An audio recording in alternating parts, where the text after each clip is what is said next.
काल रात्री उशिरा जे ते ऑपरेशन सिंदूर भारताने केलेलं आहे आणि त्याच्यानंतर पाकिस्तानाच्या 9 जागेंवर जे ते दहशतवादी जागेंवर हल्ले भारताने केलेले आणि पाकिस्तानला नेस्तनाबूत जे ते केलेलं आहे। त्याच पार्श्वभूमीवर आता मुंबईत सुद्धा जागोजागी नाकाबंद्या ज्या आहेत त्या लागण्यास सुरुवात झालेली आहे। खरं तर आज मॉकड्रिल सांगण्यात आलं होतं आणि त्याच्या पार्श्वभूमीवर आपण जर पाहिलं तर या हल्ल्यानंतर मुंबईचा हा एकंदरीत समुद्राचा पट्टा त्या ठिकाणी सुद्धा नाकाबंदी आणि चौकशी सुरक्षा जी आहे ती लागण्यात आलेली आहे। सगळ्यात महत्त्वाचं म्हणजे भारतीयांना मुंबईकरांना या हल्ल्याबद्दल काय वाटते आपण ते जाणून घेणार आहोत। खरं तर नेहमीप्रमाणे मुंबईच्या समुद्राच्या ठिकाणी सगळी मंडळी आज जॉग आणि वॉक आणि योगासाठी आलेले आपण त्यांना विचारू।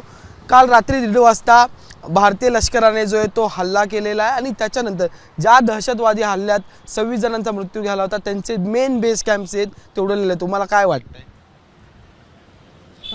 अजून विचार करा जाऊन तिकडे पण बघा ना तुम्ही। आपण जर पाहिलं तर अनेक लोक सगळ्यांशीच बोलणार काय नेमकं वाटतंय काल रात्रीच्या हल्ल्याबद्दल? ते बरोबर केलं आहे, ते जे केलं आहे आपल्या भारतीय सेनेने ते बरोबर केलं आहे। ते पाहिजे त्याला, ते करायसाठी इम्पॉर्टंट होता, ते करायसाठी बरोबर आहे।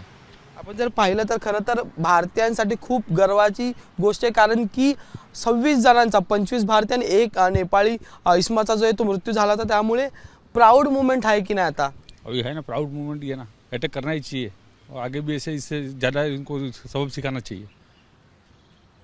अभी ॲज अ भारतीय म्हणून तुम्हाला काय वाटतंय?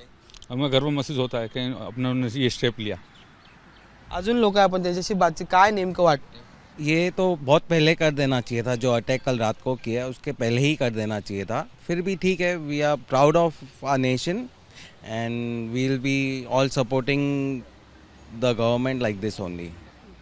तर यात जर सगळ्यात महत्त्वाची बाब पाहिली तर भारताने कुठल्याही पाकिस्तानी सिव्हिलियन्सवर नाही तर फक्त दहशतवादी लोकांनाच मारलेलं आणि त्यांचे कॅम्प जे ते उडवले त्याकडे कसं बघता तुम्ही? वो तोड़ना चाहिए उनको, जो पाकिस्तान जो भाषा समझा उनको वो भाषा समझाना चाहिए उनको। पाकिस्तान को ये समझाएंगे तभी पाकिस्तान को मालूम करने का क्या होता है। पर अभी आप मुंबई में सेफ फील कर रहे हो? हाँ, अभी हम सेफ है। यस, मुंबई में हम सेफ है। पर जो कश्मीर पर जो हमला करके उन्होंने पाकिस्तान ने जो बताया उनको पाकिस्तान को उनको क्या उनकी भाषा में बताना चाहिए उनको। आपण जर पाहिलं तर त्यांच्या भाषेतच त्यांना सांगायला पाहिजे। आपण पुन्हा एकदा महिलांकडे येऊया, काय वाटतंय महिला म्हणून कारण की अनेक लोकांना आपल्या पतींचा प्राण जो आहे तो गमवावा लागला होता यामध्ये। ते चांगले केलं ना, चांगले केले भारत सांग। पण तुम्हाला काय वाटतं कारण की अनेक महिलांचे ह्याला नावाचं चांगले केलं माझ्यासाठी, खूप चांगले केलं, आता पण करायला पाहिजे। त्यांना आमच्याशी बोलण्यासाठी हे सगळे होते जे सकाळी मॉर्निंग वॉकला जे ते निघतात आणि त्याच्यानंतर आज त्यांच्या सुद्धा एकंदरीत एक प्राईड मुवमेंट खरं तर पाहिलं तर योगासन आणि त्याच ठिकाणी जे ती नाकाबंदी आहे। आपण अनेकांशी बोलणार आहोत, बातचीत करणार आहोत की नेमकं या सगळ्या मुंबईकरांना काय वाटतं। यात आपण यांच्याशी सुद्धा काल रात्री ऑपरेशन सिंदूर जे ते आपण इंडियन आर्मीने केलेलं आहे, आता तुमच्या भावना काय आहेत भारतीय? देखिए, ये मोदी को सैल्यूट करना चाहिए हर भारतीय को कि मोदी ने कर दिखाया है। 15 दिन के अंदर मोदी ने जो मोदी के लिए बोला गया था कि जाके मोदी को बताओ, उस प्रधानमंत्री ने तीनों सेनाओं का यूज़ करते हुए, ये पहला ऑपरेशन है इंडियन टेरिटरी से, ये कारगिल में भी नहीं हुआ था कि भारतीय नौसेना भी इसमें शामिल है, भारतीय वायुसेना भी शामिल है और वायु और थल सेना भी शामिल है। और आपने जो ऐसे सेंटर्स पकड़े हैं जहाँ पे हाफिज सईद वगैरह का गढ़ हुआ करता था, तो हर नागरिक को मोदी के साथ खड़े रहना चाहिए। और इस बार हम सही में पाकिस्तान को मिट्टी में मिला देंगे और ना सिर्फ बलूचिस्तान लेंगे, हम POK भी ले लेंगे। मैं एक सुप्रीम कोर्ट का अधिवक्ता हूँ और आज मुंबई आया हुआ था बहस करने, पर जब मैंने ये सुना तो मेरा सीना सही में 56 इंच का हो गया है कि मोदी जैसे प्रधानमंत्री, क्योंकि जब 26/11 हुआ था तब हमने कुछ नहीं किया था। कहीं हम 26/11 जो मुंबई की छाती पे गोलियों से भून दिया गया था, इसी जगह नरीमन पॉइंट पे जहां मैं खड़ा हूं वहीं पे कसाब को पकड़ा गया था। कहीं उस दिन हमने पकड़ लिया होता और मारा होता पाकिस्तान को गर्दन से, तो आज ये पाकिस्तान की हिम्मत नहीं होती कि पहलगाम में मैं कश्मीर में 15 दिन रहा हुआ हूँ।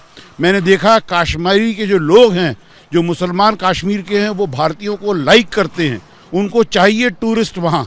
लेकिन ये जो पाकिस्तान की एक थ्योरी है कि इंडिया को ब्लीड करना है, और ये जो इंडिया का एक्शन है, ये एक्शन एक बहुत ही बढ़िया एक्शन है और इसमें पूरे देश को और पूरे नेबरिंग कंट्रीज़ को, including America, including Europe, including other countries, should support India because India has taken action against terrorism. India has not hit the residences or the civilian population or even the army location. India has hit the terrorist population, which was the manufacturing or the factory of terrorism in the world. तो ये मोदी के लिए मेरा सलाम, और मैं कहता हूँ कि मोदी जैसा प्रधानमंत्री इस देश में अमर रहेगा। और जैसे इंदिरा गांधी ने बांग्लादेश बना के 2 टुकड़े कर दिए थे, आज पाकिस्तान देखेगा कि मोदी जो है तीसरा टुकड़ा भी बना के डाल देगा।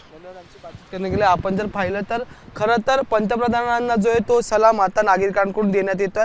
त्यामुळे अनेक जणांच्या प्रतिक्रिया आपण जे ते जाणून घेण्याचा प्रयत्न करणार की आज खरं तर जो एकंदरीत हल्ला रात्री उशिरापर्यंत झाला आणि त्याच्यानंतर आता मुंबईची सुरक्षा व्यवस्थेचा मुद्दा आहे तोही वाढवण्यात आला होता। आणि याच ठिकाणी जर पाहिलं तर समुद्रकिनारी जे मंडळी पर्यटक राऊंड मारायला येतात, सकाळी मॉर्निंग वॉकला येतात, त्यांच्याकडून आता एक गर्वाची भूमिका जी समोर येताना पाहायला मिळते। अनेकांशी पुन्हा एकदा आपण बातचीत करण्याचा प्रयत्न करणार। सर, काल रात्री सिंदूर अटॅक जो झाला त्याच्याबद्दल तुम्हाला काय वाटतंय? आपण जर पाहिलं तर अनेक लोक जे आहेत त्यांच्याशी काल रात्री जो सिंदूर अटॅक झाला त्याबद्दल तुम्हाला काय वाटतं? तर आपण जर पाहिलं तर संची गडबड जे ती सुरू आहे आणि त्यातच जे ते हा प्रयत्न होताना पाहायला मिळतो। व्हिडिओ जर्नलिस्ट अजित कदमसह मी अजय माने, एबीपी माझा, मुंबई। एबीपी माझा, उघडा डोळे बघा नीट।